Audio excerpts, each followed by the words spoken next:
Azure Machine Learning as a data scientist. And again, here you will see that we have three options. We have the no code option.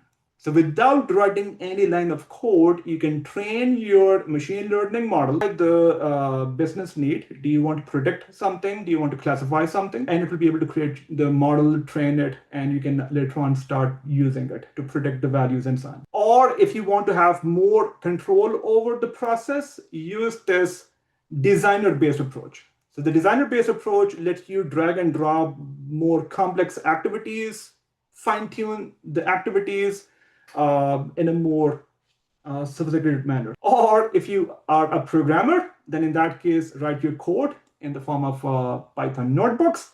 And that is definitely the most advanced way of creating your machine learning models. And if you also have the need for generative AI, you want to call LLM models, large language models like OpenAI and Gemini and Claude, and you can implement something called prompt flow as well. So I'll just briefly point out that in Azure, we have something called, okay, so here I can open up Azure Machine Learning Studio in my Azure environment.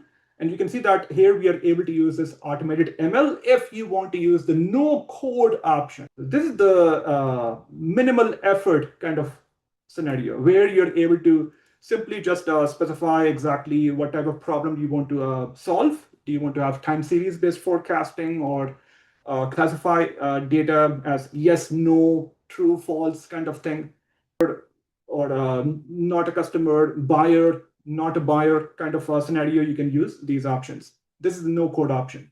And if you want to have a bit of more control over things, then in that case, you can use this designer-based option where you can drag and drop activities, connect them in a specific manner. For code-based approach, use the notebooks option where you can write code in Python. And if you want to also call your LLM models, large language models like OpenAI, Gemini, Claude, etc., then in that case, you can use the prompt flow option as part of Azure Machine Learning.